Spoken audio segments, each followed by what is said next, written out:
What is up, and welcome back to another episode of Up Close and Personal, where I share my experiences as a transgender man living in the South. My name is Carter. I'm 25 years old. I have been transitioning for about a year and a few months now, and I just want to talk about my perspective and how I see things. The whole goal behind this is to showcase that, maybe we aren't as different as we think we are. With that being said, what I'd like to discuss this week is my story, my entire gender identity story, how I have come to the place that I am now, and how I got here. To do that, we need to go back to when I was a kid. When I was a kid, I knew that something was different about me. I didn't know what it was. I didn't have the words for it. There was no representation or influencing going on at that time. I was born in 1999. I didn't have a cell phone until I was like 10, maybe. I didn't use it if I had it. I didn't want to bring it with me. I remember not wanting to carry a phone with me. I wanted to play outside. I played outside. I played sports, and I was just an active kid. When I was little, I played softball, and I'd played softball my entire life, up until a few years ago. I played all the way to the collegiate level. That is something that I'm proud of, and I'm very thankful for, as that, shaped me into at least a portion of the person that I am today. Team sports are important. I think they're very important to play and participate in. But I played softball, and at the time, in a little town in Arkansas, central Arkansas, they didn't have a girls' portion. So I played t-ball with the boys. That was fun. I enjoyed it. I did not have any issues with that. Looking back now as a 25-year-old, at that time in my life, I just saw myself as one of the boys. It wasn't until I got to puberty era, middle school, I believe, that I started to realize, something wasn't matching up with the way that I felt. Still didn't have any words for this. I didn't know what it was. I didn't know that it was an issue until I was told that it was. Basically, you're supposed to do this, you're supposed to wear dresses, you're supposed to like pink, you're supposed to be in dance, you're supposed to be in gymnastics, and I didn't want to do any of those things. I didn't like any of those things. I didn't enjoy any of those things. And as soon as I could make an opinion about that, I expressed my opinion about that. Growing up, I was very tomboy, for a lack of a better term, tomboy. And that's what I liked. There was nothing to it, other than that. I just enjoyed wearing boys' clothing and acting like a boy, I guess you'd say. The boy's toy and the Happy Meal. But something changed when I realized that I was a girl, but I felt like I was a boy. Obviously, that's something that's very hard to deal with as a child, That's, it's kind of worst case scenario, I guess you'd say. So if you feel a certain way and you look a certain way, and those are not the same things, it's a very scary thing to do, to face, especially in the Bible Belt, of the South. I grew up going to church every Sunday, every Wednesday. My grandmother would take me. I'm thankful that she did. I cherish those memories that I had with her. It was tough being around that. I also knew that I was attracted to women, and that was not something that was looked too happily on. I think my family did the best they could with the circumstances that they had, but they also didn't give me a place to feel safe and supported in my feelings of being different. It was just more of a don't ask, don't tell, don't talk about it, don't address it. That historically does not work, and those feelings never went away. I tried to push them down and not deal with them, and they came bubbling out every time, and it terrified me. It would send me into a literal panic, trying to even think about dealing with that and addressing that and saying out loud, that I may be transgender. That's not something that I could even think about. I remember thinking when I was very small, very young, that maybe I would go to sleep one night and I would wake up and I would be, for lack of better words, fixed. It's naive. That's, naive of a child, but I was a child, and I felt that way. And I still obviously feel that way.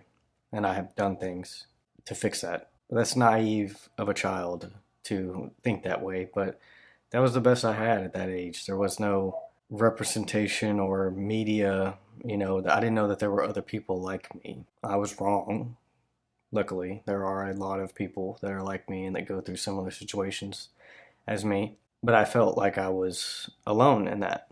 And I didn't want to even say those words out loud again, because that would make it real and I would have to deal with it. And I was not ready to deal with it. I think that if I would have been in a position to feel safe and supported, and though there was a clear line of communication between my close family and I, that would have been maybe something that I would have tried to do. Again, it's hard to know at an age like that, though, being so young. But I have felt this way my entire life. My entire life. It wasn't until a little over a year ago that I finally had the courage to do something about it. I wish I would have started sooner. Hindsight is 2020. I also knew that if I decided to do this and to live my life as me, I was going to lose people in the process of that. And I have. I have relationships with family members that probably will never be able to be fixed. Sadly, I would love for that to be not the case, but unfortunately, I think it is the case. It's not everybody, but there's certain individuals that I don't think that relationship's going to be saved. The relationship was broken long before that.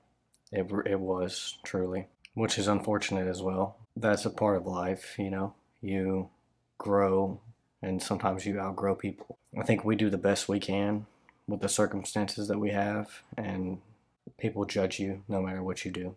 I know that me living my truth and authentically as myself makes people feel a certain type of way about me, and that's unfortunate. But at the end of the day, it's my life, and I had to do what I had to do to continue living my life.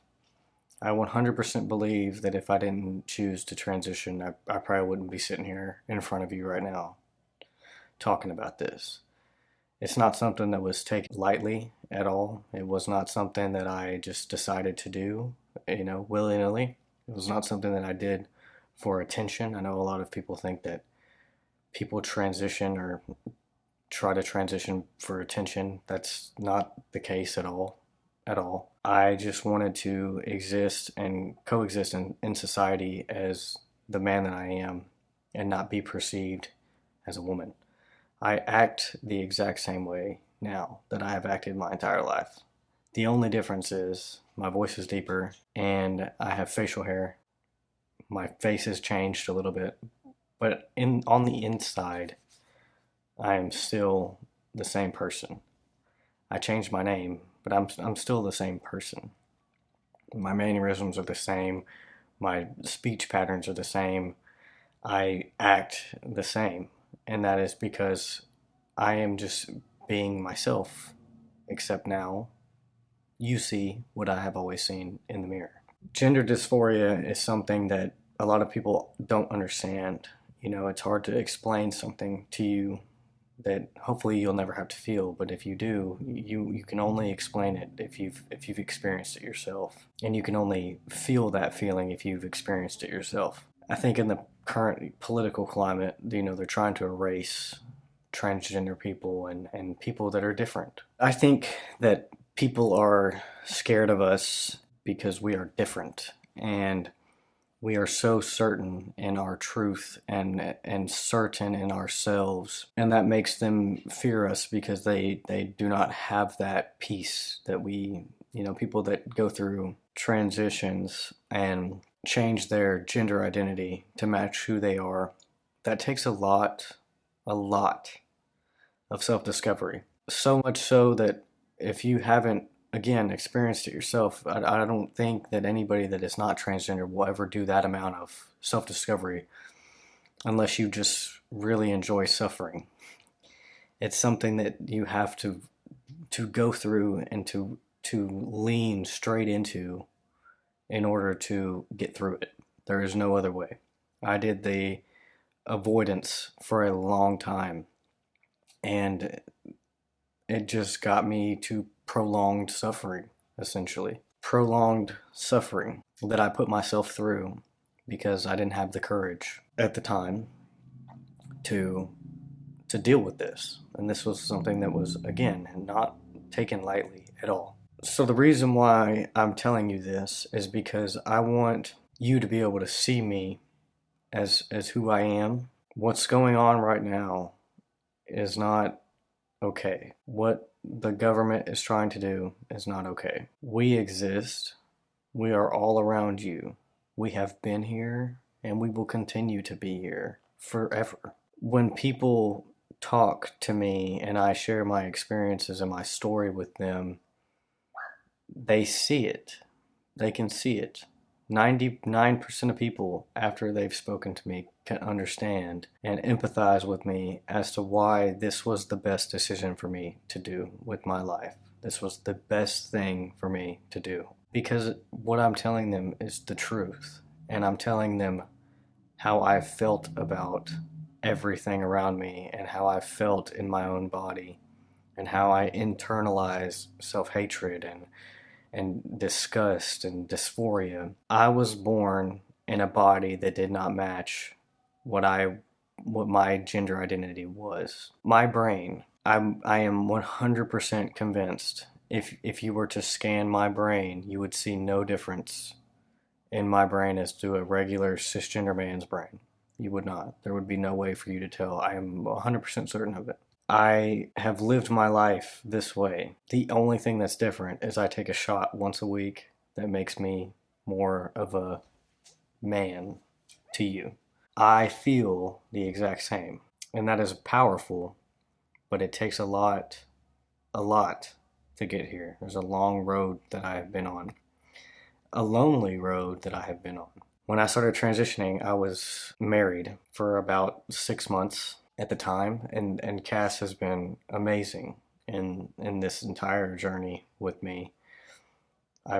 I got very lucky, very lucky. But this was something that we had discussed briefly, but we had discussed it before. As much as I can muster up the courage, we discussed it. She knew about this before we were engaged, even. And I finally, it came out. I had to do something about it. I was killing myself. She said, okay, let's do it.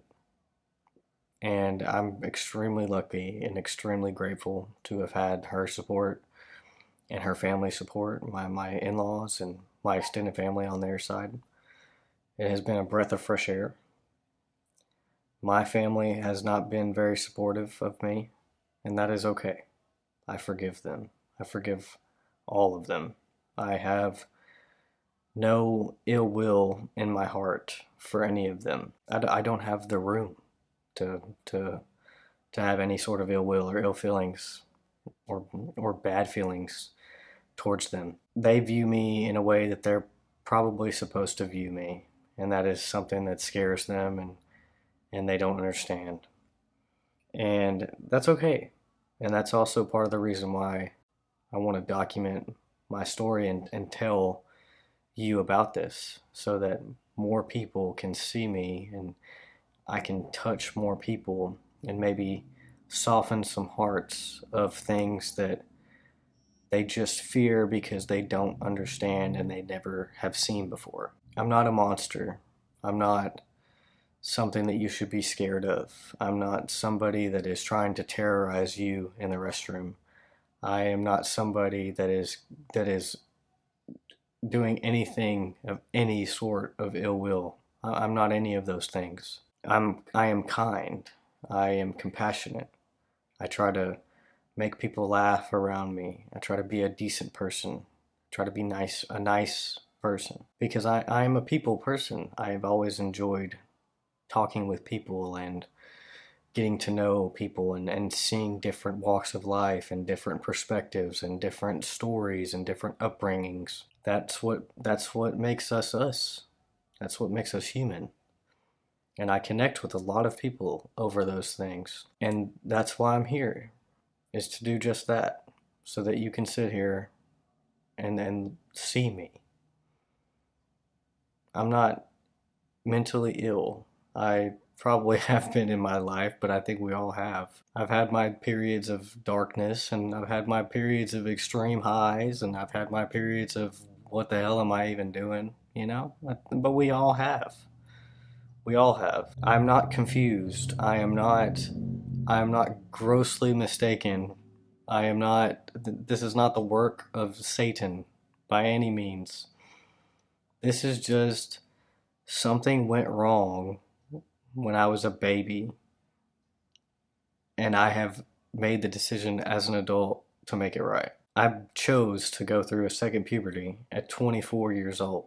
That is not something that people just do for lack of a better word, shits and giggles. That is something that is very, very permanent and extreme, and it changes your entire life. And that's exactly what had to happen. My entire life did need to change, because if not, I wasn't going to make it through it. I will never understand why me, but that's a question that I asked myself a lot when I was younger. Why me? Why would this happen to me? And I think I have the answer now.